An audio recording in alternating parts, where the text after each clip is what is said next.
Here's a recommendation for you. It's a limited series podcast that I loved. It's called Empire on Blood. It goes deep inside a case like few other podcasts. The reporter spent 7 years getting to the bottom of a case about a guy who was sent away to prison for 2 murders that he claims he didn't do. One thing I love is that Empire on Blood takes us deep inside the belly of the beast. It's the criminal justice system in the Bronx, which is even wilder than I expected. The prosecutor goes by the name Turtle Man. The detective calls himself Father Frank because he gets confessions. And then there's a black magic practicing drug dealer who is waging a campaign for freedom from a prison payphone.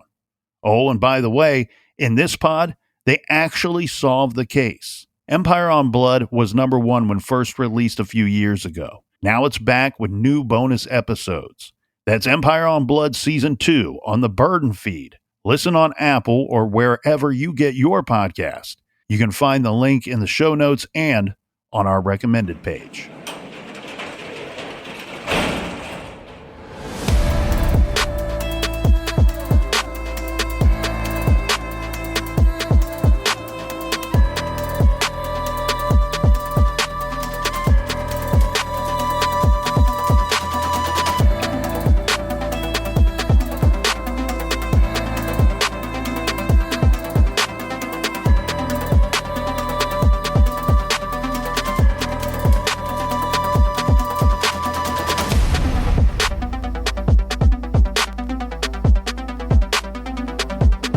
Welcome to True Crime Garage. Wherever you are, whatever you're doing, thanks for listening. I'm your host, Nick, and with me, as always, is a man who does not sleep. He dreams. Here is the captain. And I'll be dreaming of you. It's good to be seen and good to see you. Thanks for listening.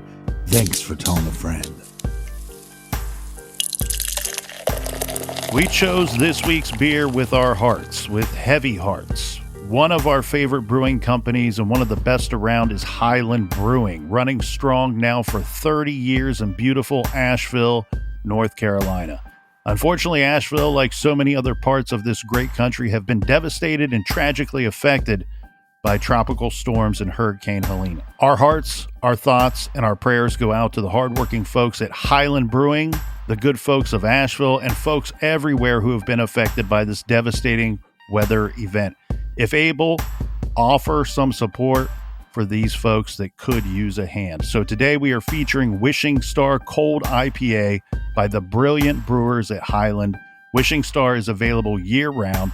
It's brilliant and complex, ABV 6.8%, garage grade 4.5 bottle caps out of 5. And let's give some thanks and praise to our good friends who helped us fill up the old garage fridge for this week's set of shows. First up, a shout out to Matt McIntyre from Midland, Texas. And a big shout out to the magical and mystical Karen who brought us beers at CrimeCon UK. You are a gem. Delicious beers. Next up, we have Jocelyn from Pittsburgh. And a big shout out to Tiana Wilson from Brisbane, Australia. And last but certainly not least, we have a double-fisted cheers going out to Lainey and Brian from Nashville, Tennessee. Everyone we mentioned, they went to truecrimegarage.com, clicked on the pint glass, and helped us out with this week's beer fund. And for that, well, we thank you. Yeah, BWERUN Beer Run. If you're not subscribed to us on Patreon or Apple Podcasts, do so now. Please and thank you. And Colonel, that's enough of the business. All right, everybody, gather around, grab a chair, grab a beer. Let's talk some true crime. The Mainline Murders was the largest and longest running investigation ever conducted by the Pennsylvania State Police. Portions of the following were taken from the famous cop-turned-author Joseph Wambaugh's book, Echoes in the Darkness, one of 3 books about the Mainline Murders. On June 25th, 1979, the naked corpse of schoolteacher Susan Reinert was found wedged into her hatchback car in a hotel parking lot near Philadelphia's Main Line. Her 2 children had vanished. The massive FBI and state police investigation ultimately centered on 2 men. The Mainline Murders remains one of Philadelphia's most intriguing murder cases. This is True Crime Garage.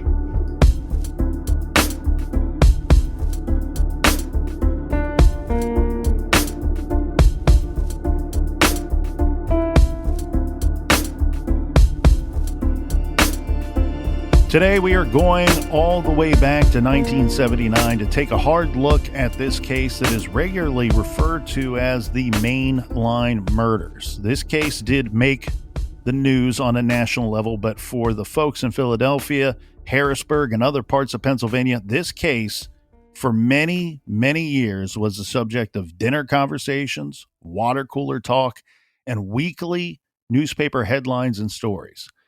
Many in the area became obsessed with this case, and I think many will see why as this true crime story unfolds.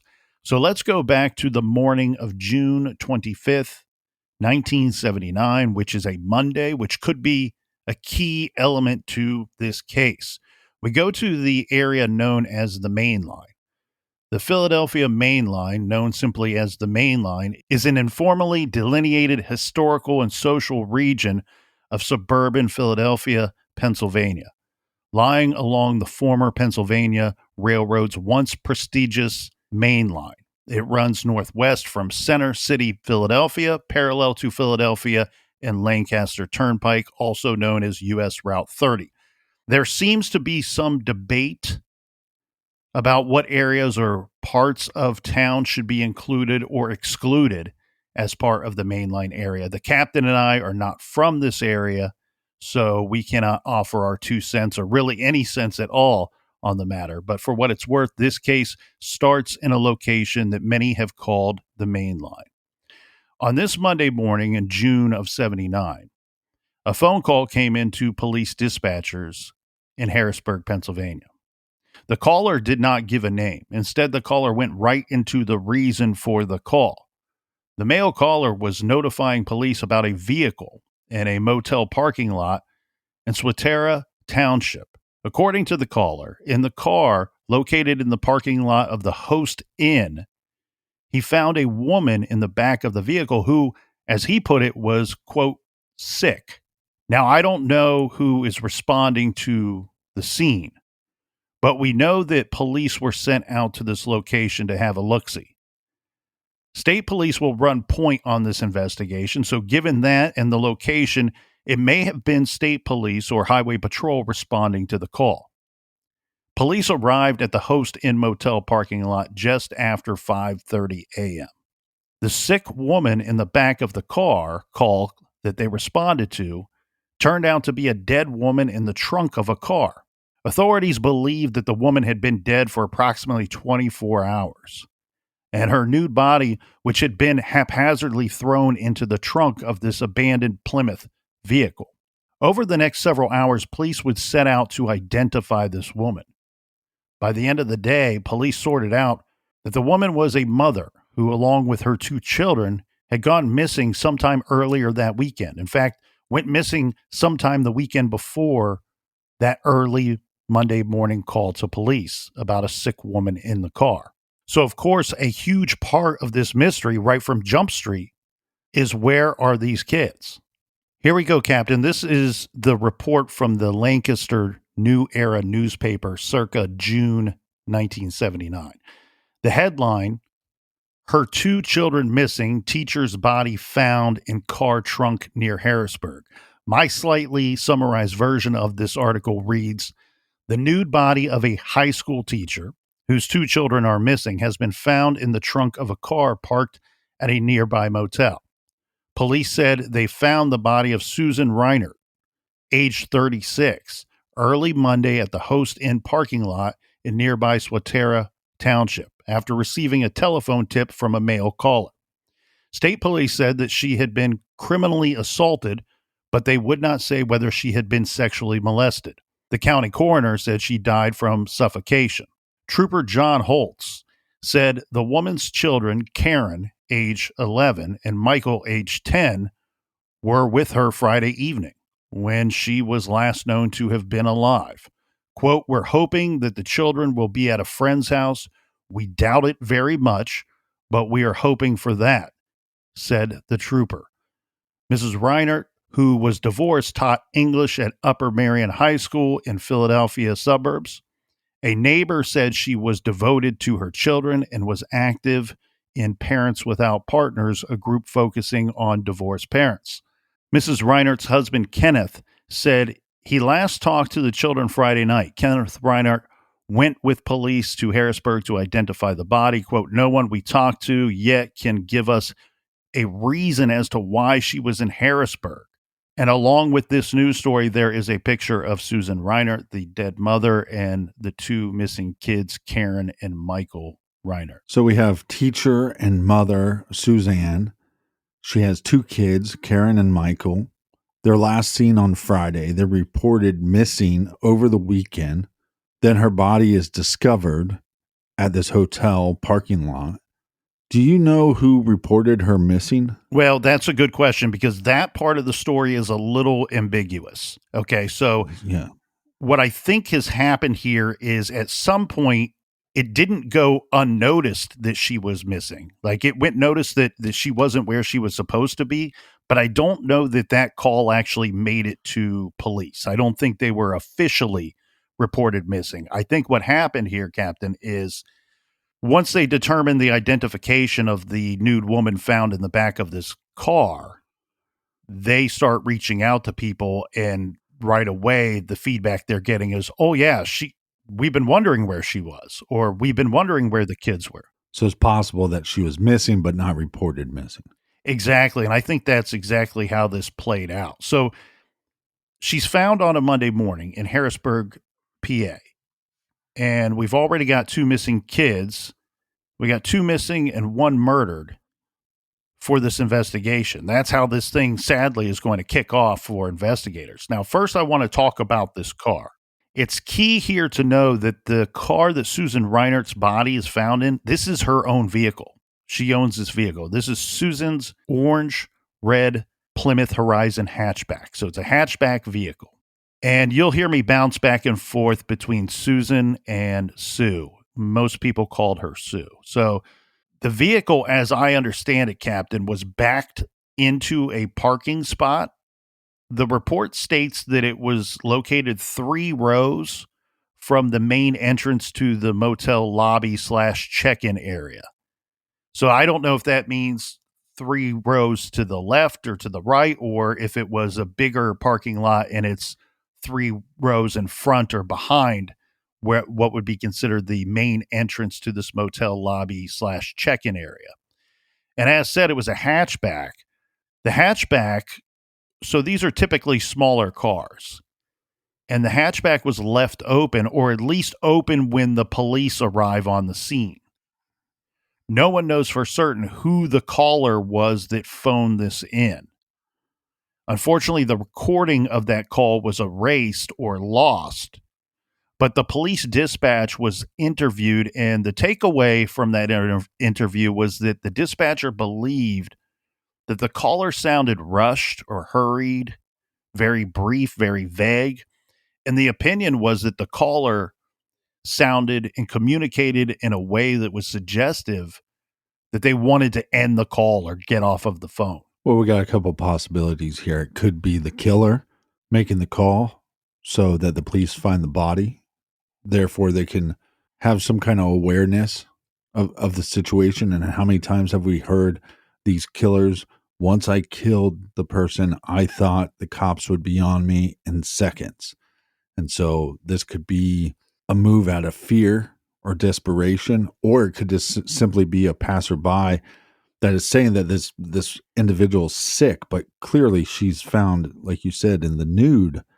So this could just be a disturbing scene, and some people just don't want to get involved. The caller was male and may have had a Mexican accent, or at least pretended to sound Mexican. This, again, according to the reports.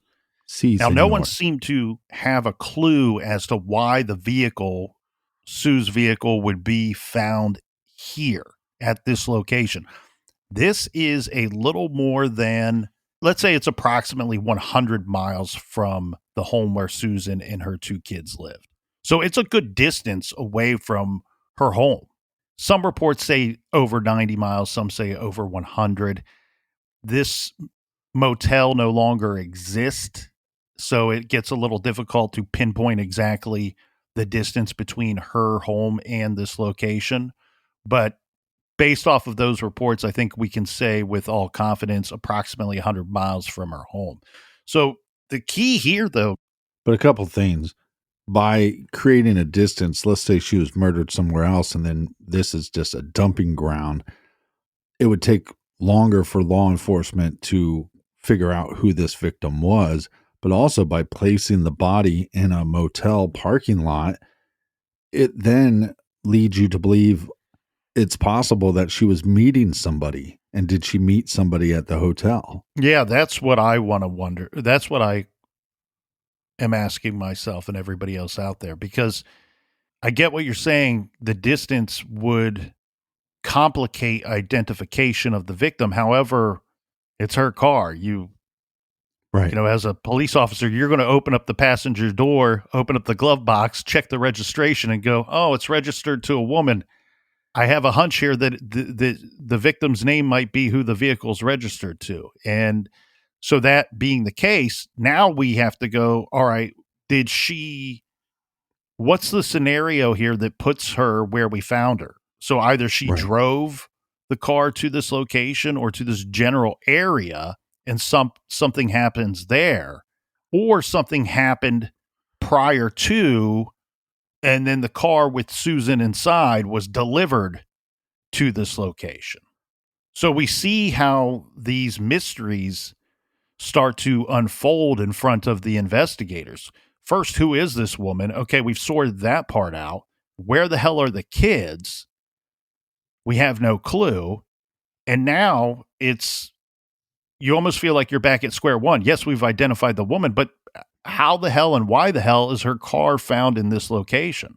And it's 1979. So the news breaks that there's a murdered school teacher and her two kids are missing. This is going to make the community and the public on high alert.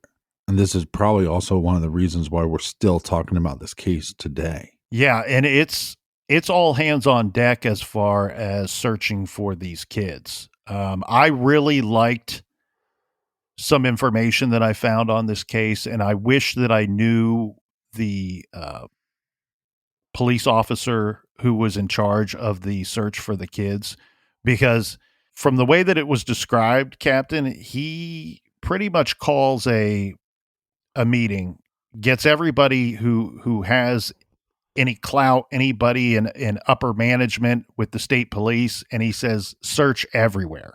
Search every car, every truck, every building, every basement, every house, every movie theater, every shopping mall, every school, search everywhere, question everyone to find these kids.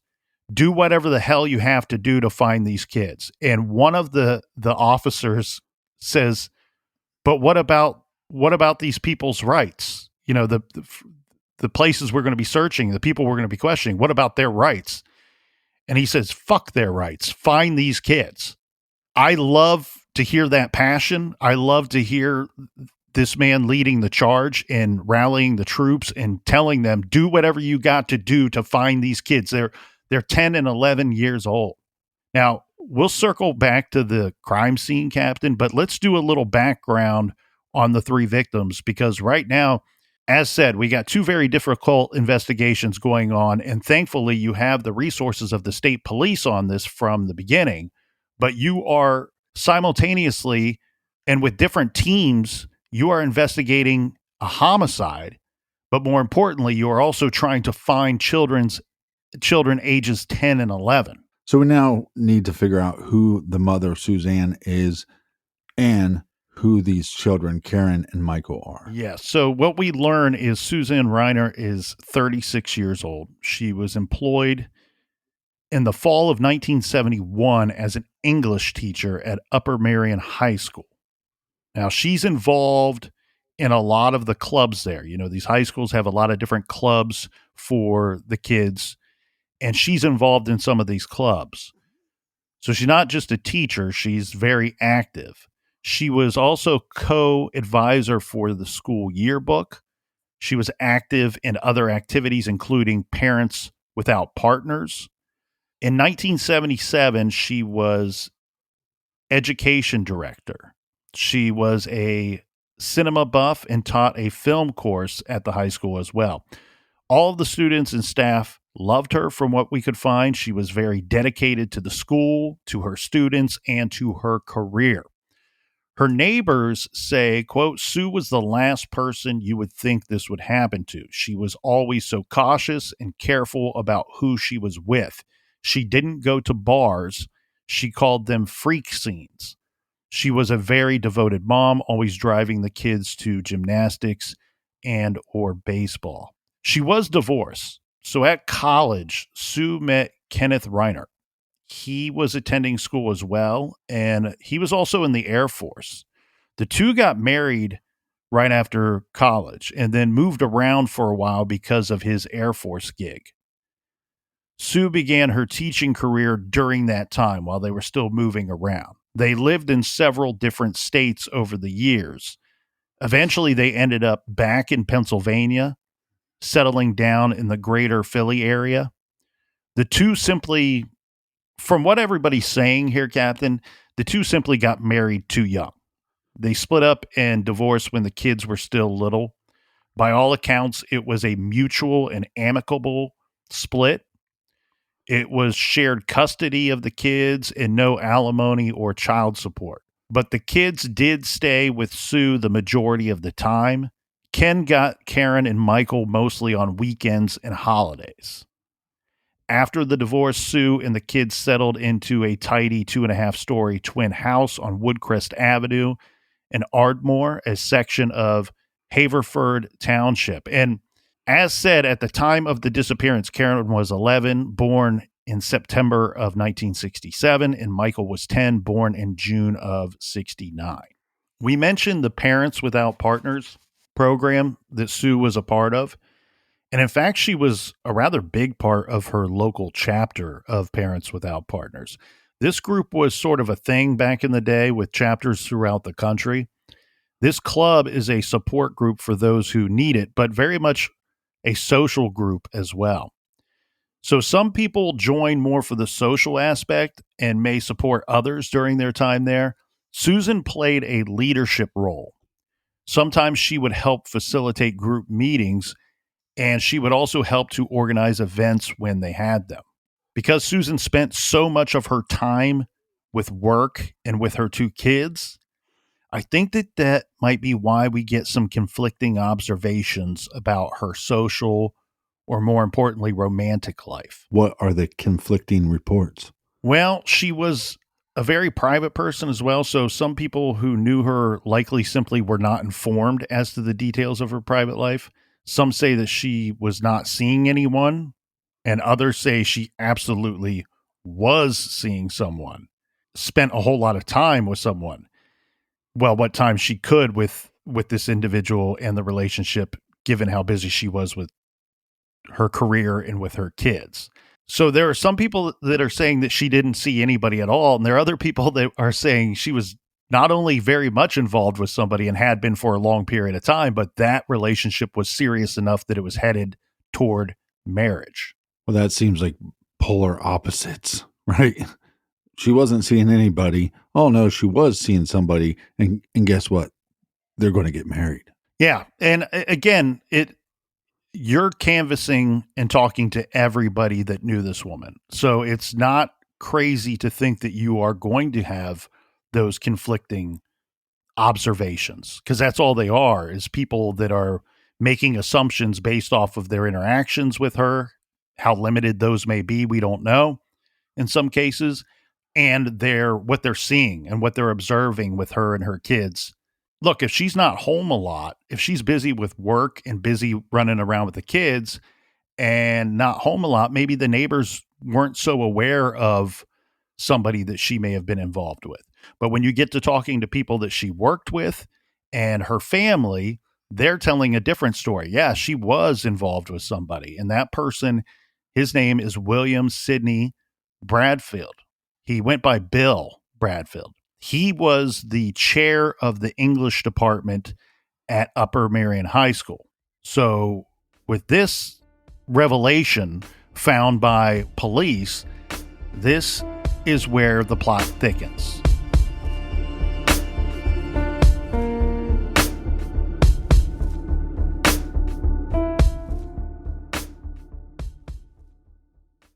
Quince is known for their Mongolian cashmere sweaters from $50. And it's not just that. All Quince items are priced 50 to 80% less than similar brands. That includes beautiful leather jackets, cotton cardigans, soft denim, and so much more. How are they able to do that? By partnering directly with top factories and cutting out the cost of the middleman, which passes the savings on to us. And Quince only works with factories that use safe, ethical, and responsible manufacturing practices. And of course, premium fabrics and finishes for that luxury feel in every piece. I love fall. It's one of my favorite times of year, and the weather starts to turn a little bit cooler. In the past, when I've needed new gear for the new season, I've gone to quince.com. Why? Because I love their classic style. I love the prices and the high quality of all of the products. In the past, I've purchased socks, sunglasses, pants, shirts, and so much more. Plus, I've even picked up a couple of gifts for friends and loved ones. And fall, for me, means football. And I'm looking to gear up with some loungewear and pajamas from quince.com for my football watching days. Get cozy in Quince's high-quality wardrobe essentials. Go to quince.com/garage for free shipping on your order and 365-day returns. That's QUINCE.com/garage to get free shipping and 365-day returns. Quince.com/garage.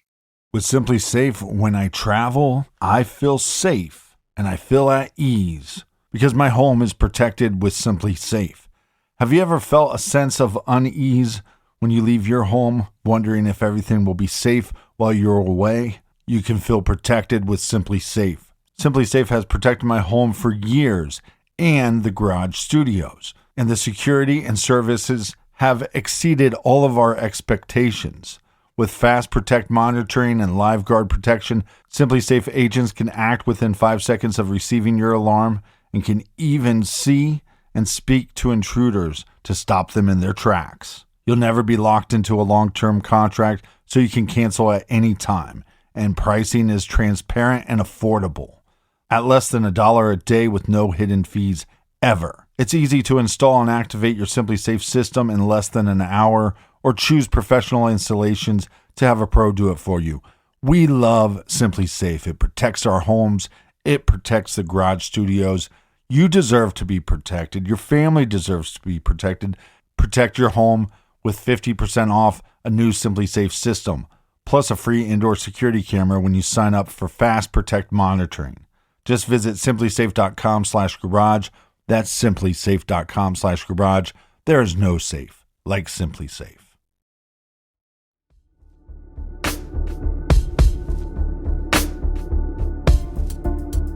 All right, we are back. Cheers, me mateys. And cheers to you, Colonel. Yeah, cheers to you, Captain. Cheers to all the people over the pond, all the great people that we met at CrimeCon UK. And cheers to future CrimeCon people. Don't forget, we got Denver coming up next year, and we already have tickets that are on sale for that. Use our promo code to save a little bit of cash. And that promo code is TCG if you want to get CrimeCon tickets for next September in Denver. When we left off, we introduced Bill Bradfield to the beautiful listeners. And he worked at the high school with Susan and had worked there with her for quite some time. We're talking several years. Now, one of her jobs there was working as an English teacher. He was in charge of the English department, as I understand it. And she's 36 at the time. He would have been in his 40s, I believe, early 40s. So he's a little bit older than her. So they worked together. Again, we talked about conflicting observations here, but they worked together and they were carrying on a secret relationship for quite some time that was either secret or not so secret at all, depending on who you were talking to. Another person that we will hear a lot about in this true crime story is Dr. J. Charles Smith.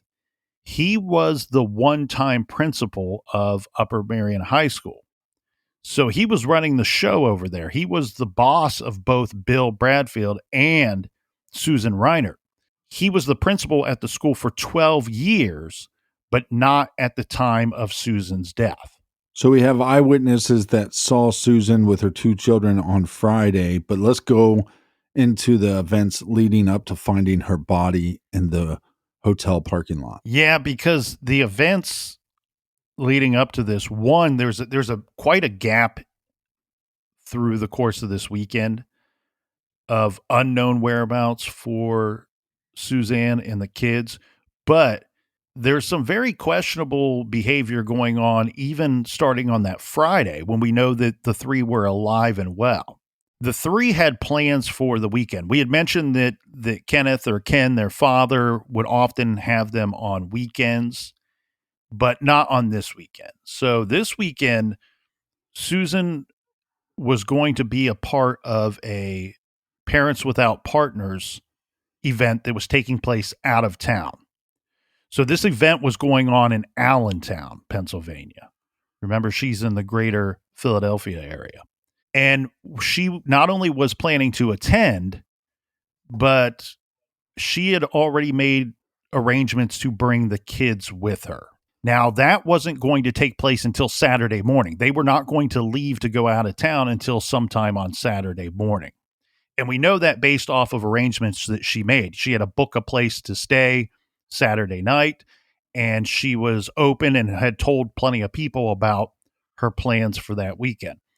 But before we get to Saturday morning, we're going to start off with what I think are some confusing happenings that go on Friday, June 22nd, 1979. So Kenneth Reinert, the ex-husband and father, he was with his son that Friday.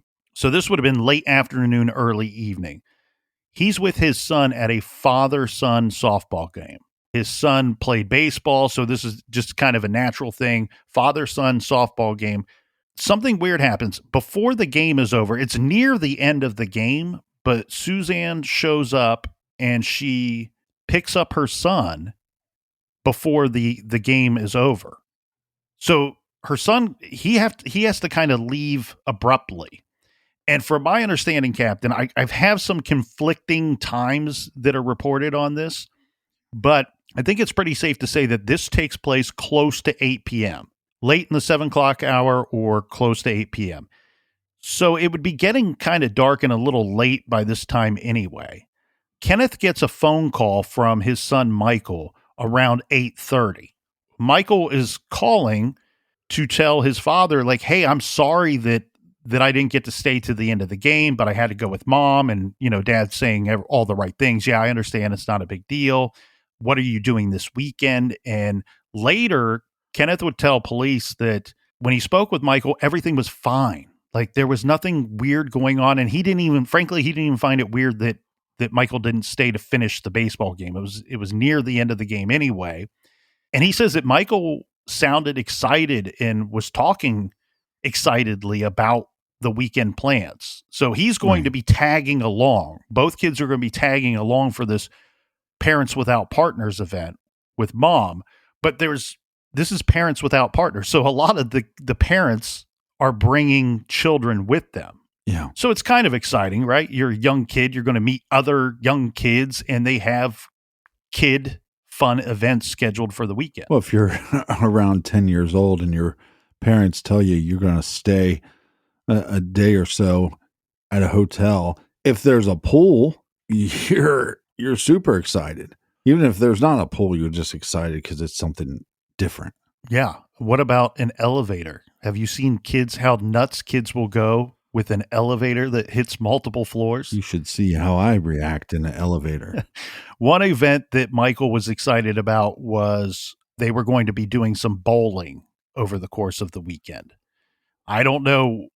I don't have the layout of the Parents Without Partners events scheduled for that Saturday or even that Sunday, but that was one thing that he had mentioned to his father. He was excited about going bowling and excited about the weekend. Now, before this call can end, we kind of get a repeat of the softball game where mom kind of cuts in and she's like, "Hey, Michael, we got to get going." Dad says to Michael, "Well, where are you guys going?" He can hear his ex-wife in the background saying, "Hey, Michael, time to get off the phone. We got to get going in a little bit." And the report that has remained to this day, we're talking about a rather old case, right? 45 years ago. So these old cases are very intriguing for many reasons. One problem I have with older cases is I worry that we at times can be talking about situations that are very much like a game of telephone, right? Where somebody has said something or one report has been this way, and then it morphs slightly over the years into something a little bit different. And all we can do with the older cases is to report it to the best of our ability and to report the information that has been given. Yes. And the great thing about this case, opposed to some other cases that we've reviewed in the past, is some of these statements are a matter of record, of state record. But for this particular item, I don't know that it is. But regardless, what we do know that takes place is, according to Kenneth, the call ended sooner than he had expected, with Michael saying he had to get off the phone. He says to his son, "Where are you going?" or "Where are you guys off to?" Something very casual like that. And he says that he could hear his ex-wife in the background say, because I think the boy asked mom, "Where are we going?" And she said something like, "Well, tell your father we're going to Parents Without Partners. We're going to the Parents Without Partners event," which is not untrue. But again, we're trying to dissect this conversation, and we're probably missing some of the details here, because we know that they were planning to go to that on Saturday morning. We just don't know the back and forth and exactly how it played out, because that could be, she could be giving an honest statement, not understanding the question. Mm-hmm. Because to me, when I hear this conversation, Captain, my mind goes to Dad is asking, "Well, where are you going right now that you got to get off of the phone?" Not "Where are you going this weekend?" Yeah, and the difficult thing with these cases is, look, we have a murdered mother in a hotel, motel, Holiday Inn parking lot, whatever it is. I've seen it reported as a hotel, motel. I don't even know the difference. Now you have this guy, again, they were married. Okay, so it didn't work out, but he probably gives a shit about her, and he definitely gives a shit about his kids. And so after you have this tragedy, you go back and you're going to dissect every little thing. And to me, I find it to be a little strange that you leave the sporting event early, because it doesn't seem like you're in this huge rush to leave. But that to me is indication that you're in a huge rush to leave. And then this cutting short of the phone call to the father seems like you're also in a huge rush to leave. I think you nailed it here, Captain, because they're not planning to leave for this event until the following morning. Yeah. Both of these things getting cut short are indicators to me that something unplanned has come up, and that this seems like it's something unplanned that mom has been made aware of. And maybe the kids don't need to be so much in the know, right? It seems like mom is steering the ship here, and she had to cut short the softball game, which likely wasn't planned. And now she's cutting short this phone call. And we do know that they leave. We do know that mom and the kids leave that Friday night from their home, and everything appears to be A-okay at the time. Maybe they're rushing out of there, but other than rushing out of there, everything from people that see them that evening, everything appears to be A-okay. Well, question, Dwight Schrute. Is she the one that is rushing things along, or is somebody making her rush things along? Well, that's what I mean. I think something has come up that she's been made aware of, and now she's got to rush around with the kids. They're 10 and 11. She's not going to leave them at home. She can't just leave the son at the softball game. It appears to me that she has got something going on that Right. that they're unaware of. So let's go forward a little bit. So that this phone call is at approximately 8:30 p.m. with the father. Now, most reports out there that say shortly after 9. A little more detailed reports will say about 9:20 p.m. is the last known sighting of Susan Reinert and her children. This is where we get this huge gap of what the hell happened between 9:20 p.m. on that Friday and 5:20 p.m. or sorry, 5:20 a.m. on Monday, when somebody phones into police that there's a sick person in the back of a car in a motel parking lot. That there's a big gap there. And so we can surmise from that likely the only person or people to see Suzanne and the kids during that time, and we don't know what time that is, are likely the killer and or killers and abductors of the children. So at 9:20 p.m., what we have here is the kids were playing outside for a portion of that evening. Now, it can't be for too long because Michael was at the softball game, and we know that they leave a little after 9 p.m. that night. There was also a hailstorm. You know, you get those summer storms where they just kind of come rushing in and you get weird hail shooting out of the sky on a summer night. That was one of those situations. And shortly after the storm, the kids are seen by neighbors. They come outside and they're running around looking at the hailstones and picking them up and things of that nature. So more than one neighbor sees the kids. So there's no question about that. We have two individuals independently of one another giving about the same statement to police. I saw the kids outside. I saw her car in the driveway, and then her car leaves. So the kids hop in the car, mom drives off. And remember, this is Suzanne's orange/red, depending on which report you read, Plymouth Horizon hatchback. It's a 1978 hatchback. This is the one that will be later found in that motel parking lot.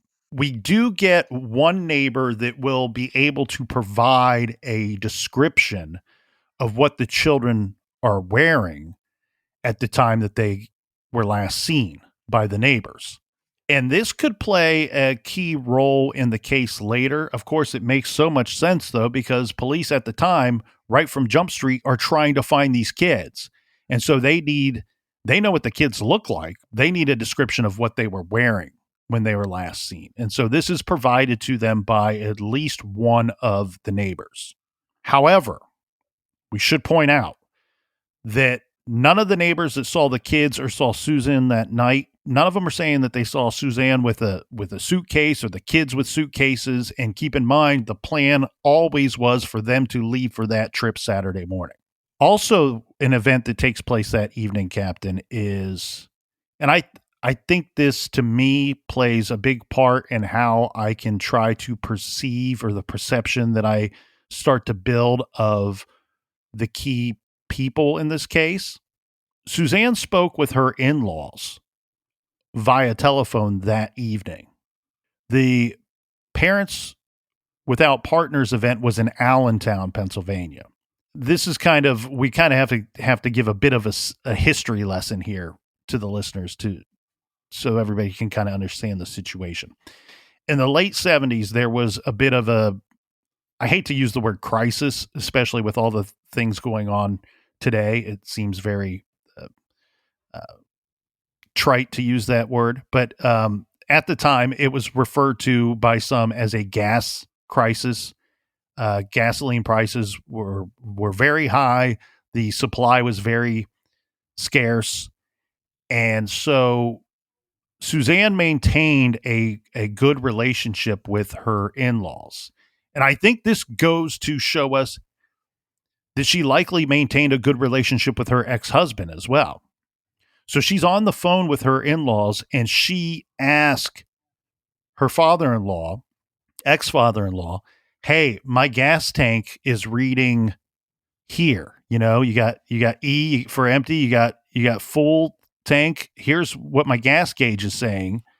Do you think I got plenty of gas to get to and from Allentown, where we know that she was intending to go to that weekend?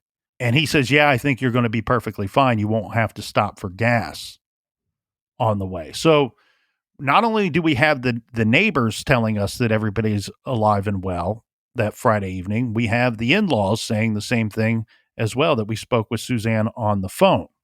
Then we don't find, we never see the kids, no report of the kids ever again after that. And as said, now we go to Monday morning, June 25th, 1979. At 5:20 a.m. is when that call comes in. Police are on the scene by 5:30. Suzanne's nude body's found in the trunk of her own car, which is parked at that Host Inn parking lot. Some reports say 90 miles, a little more than 90 miles. Some say 100 miles from her home.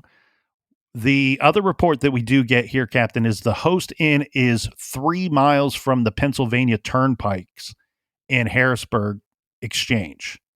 Now, we know that a man telephoned and reported about a sick woman in the trunk of the car. Of course, police arrive on the scene and find a situation much different than what's phoned into them.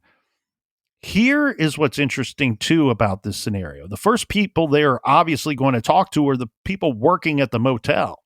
So the clerks at the Host Inn said that they first noticed this vehicle in the parking lot a few hours before the arrival of the police, but were unsure of exactly when it had arrived. Well, when you're at a hotel, motel, Holiday Inn, there's a lot of moving pieces and parts. So I wouldn't assume that we're going to get that great of any eyewitness accounts from employees. Right. Well, and on top of that, what I'm hearing too is they know for certain that it was there a few hours before police arrived on the scene. Okay, so that's key. But now you can't tell me when it arrived. How long did it sit there? Right? Was it there on Saturday? On Sunday? When did it show up? Well, and like you were saying, from Friday, last seen on Friday to Monday, that's a big gap. And one of the things that we've been doing for the last almost 10 years is when we're looking at a case, we want to shorten that gap. We want to know what happened in between and get a better definitive timeline. Well, and if the hatchback is found open, that car would have been noticed had the hatchback been open prior. Now, that's one thing, that's one statement we don't have from the clerks. When you did notice the hours prior, was the hatchback open or not? We don't have that statement. What we do have is speculation from the investigators who would later say that they think that Sue's body might have been in that vehicle sitting in the parking lot for the better part of a day, with the killer likely disposing of the car and the body sometime that Sunday. Now, that's speculation, but it's coming from the individuals that investigated this case. So it's a very good educated guess, you hope. Well, and if you're law enforcement and she's not meeting somebody at that location, and this is just a dumping ground, then if you're law enforcement, you have to be thinking, well, this killer then needs a way out of that location. So did anybody see anything of that nature? It's also 90 to 100 miles away from her home. Right. So, of course, they're going to check with the motel staff. And what do they discover? Neither Sue nor the children stayed there at any time during that weekend. And nobody on the staff recognized any of them when shown pictures of the three. If you're law enforcement, this is a very confusing situation. They being law enforcement, would go on to clear Kenneth Reinert, the ex-husband, at some point, but not right out of the gate. In fact, it would be several months before they would remove him from possible suspect list. But another really tragic and very sad part of the story is he gets a call early Monday morning. They found his ex-wife in her car in that parking lot. He has to hop in his vehicle. Now, to bring everybody up to speed, they've been divorced for several years by this time, and he's a successful banker. He's been remarried. In fact, he's got a newborn child at home, an infant.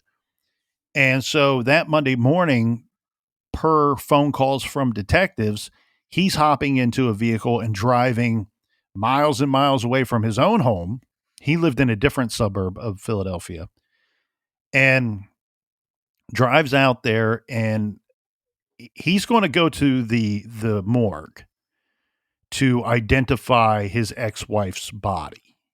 And from everything, there were 3 detectives that were with him during the course of that evening. So he goes to the morgue, he identifies his ex-wife's body, and then they take him to a restaurant or diner or something that night, and they interview him there.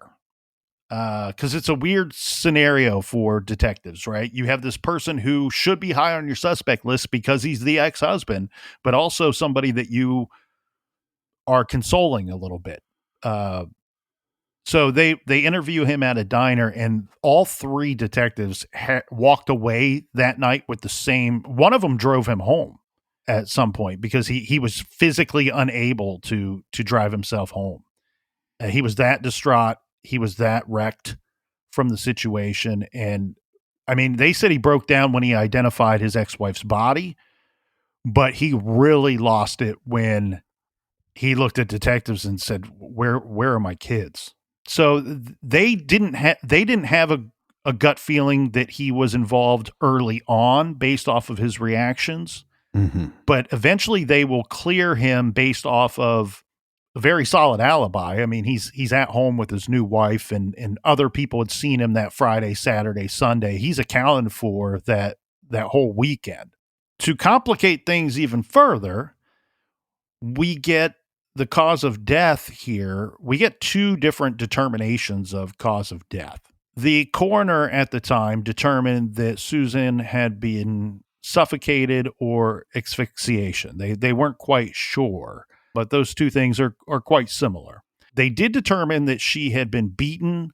Right away, they had a good idea that she was probably drugged before her murder, and it had appeared that she had been bound at some point. My mind goes to being tied up, but most reports that I've seen, Captain, say that based off of injuries to the body, they believe that chains may have been used instead of rope ligatures. But what complicates this is the time period. So it's 1979, right? And remember, they have reason to believe that maybe she had been drugged prior to being killed. Well, they have to send off for test, and it takes a long time back in those days for the results to come back. I think in her case, it was like 3 or 4 months. But just to be clear, what you're saying about the binding and the ligatures, they're not left. No, that's why they're guessing of what. Right. They're guessing what may have been used, saying that she had been bound beforehand, and the reports say likely with a chain. Now, if you're using chains, you're not messing around. When the reports come back, the toxicology reports, to put it in simplest form, there was an extreme amount of morphine in her system, and it was so much so that they believed that it would have OD'd or killed a person her size 10 times over, meaning that it was administered to her with the purpose of, meaning that whoever gave this to her gave such a large amount that it would kill her regardless if they used another method to attempt to kill her. Meaning that you couldn't screw this up. I'm going to do this, and I'm going to make sure that it's done. That I'm not going to botch this thing. I've decided to do this, and now she has to die. So possibly she was bound, or most likely she was bound at some point. Somebody administered this drug that was going to kill her 10 times over, and still either strangled her or used some other method to kill her. Here's why I say this complicates the situation.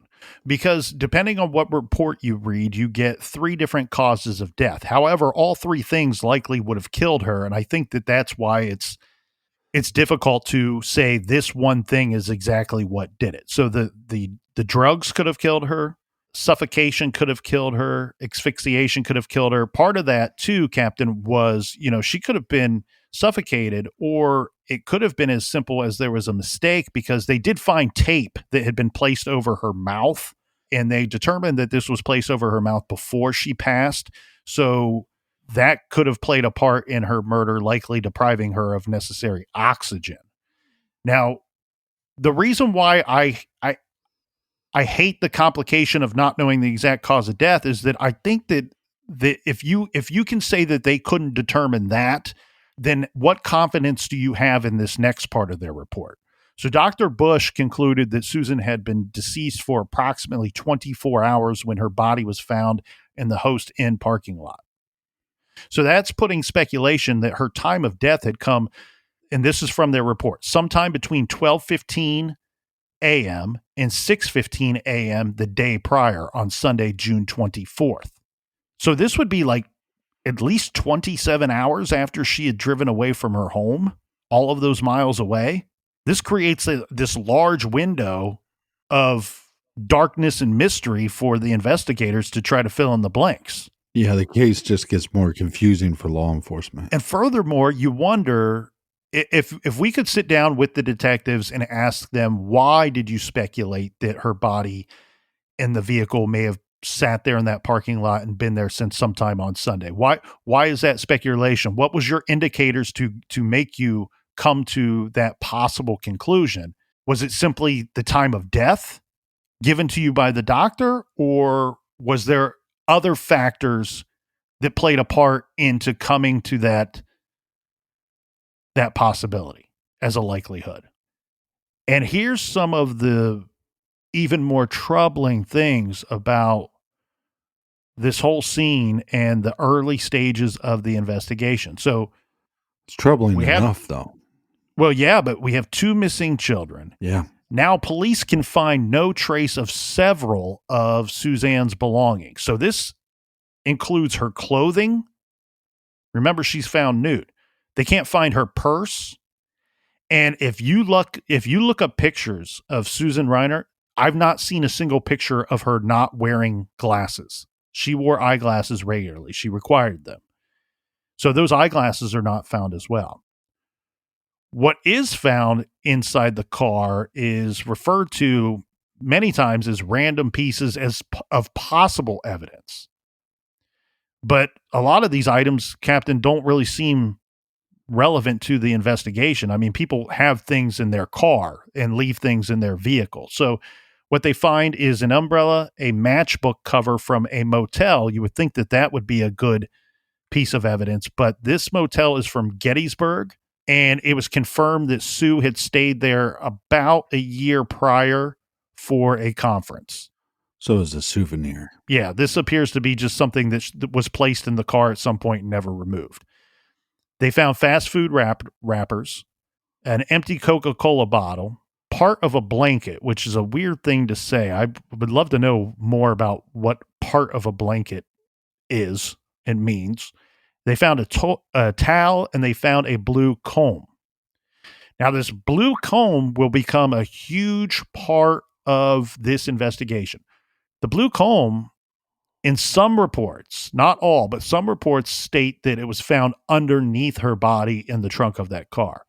The blue comb, it's one of these mass-produced combs, but it had a printing on it, right? So the printing on it was 79th Army Reserve Command from Norristown, Pennsylvania. So this is going to be a lead for the investigators here.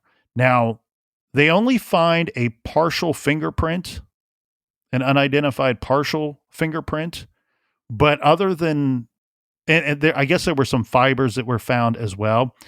But again, with partial fingerprints and some fibers, it's hard to sit there and look at it on day one and know, is this evidence or just stuff that we should be finding in the car? So police really working out of the gate here, Captain, find not a whole lot of stuff in the vehicle that could link them to the potential killer or killers, or even where the kids may be. If I'm law enforcement, 1979, I'm confused as hell. Why the hell is Susan in this motel parking lot? Why is she dead? Where is her children? I'm going to talk to the ex-husband. We get some answers from him, but really we just get more confusion. Then we do the toxicology report. That makes it, to me, even more confusing. We have almost 3 methods of death in a sense, we're still looking for these children. So they're going to go look at Susan's house. And if they don't find the children there, hopefully there's some sort of evidence to answer any of these questions. Well, what they're going to get, I think, Captain, is more of a mystery. But one thing that they can sort out is the statements from the neighbors will prove to be true. Because remember, the neighbors, some of them able to describe what the kids were wearing, saying that everybody's alive and well. The kids were outside playing. The family of 3 eventually leaves in the 9 o'clock hour to go to parts unknown. Where they're going, nobody seems to know. But remember, they were not supposed to be leaving until Saturday morning for their out-of-town trip. And neighbors say none of them report seeing them carrying suitcases to the car. Well, and to me, this is very eerie. Like this makes the hair on my arms stand up. The first thing that police notice at inside the family's home is they go into the children's bedrooms. In the kids' bedrooms, they find suitcases open on the bed with clothing folded and stacked neatly next to each of the kids' suitcase. Almost like preparing to pack, the way that I not picture packed yet. Yeah, and the way that I picture this and the way that I think that it played out is kids are outside playing. You know, at some point when you're a teenager, you start packing your own bag, but they're 10 and 11. Mom is very likely starting the packing process. They're going to leave early Saturday morning from all accounts. She had booked a hotel room for Saturday night. Nothing was booked for Friday night.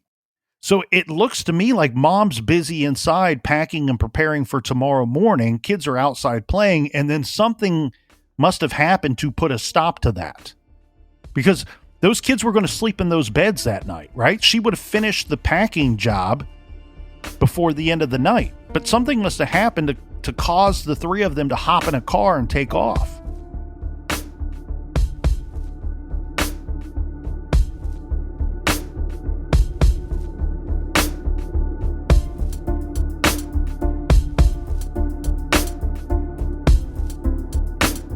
I want to thank everybody for joining us here in the garage. Stay tuned until tomorrow. So much more to get to. Until then, be good, be kind, and don't live.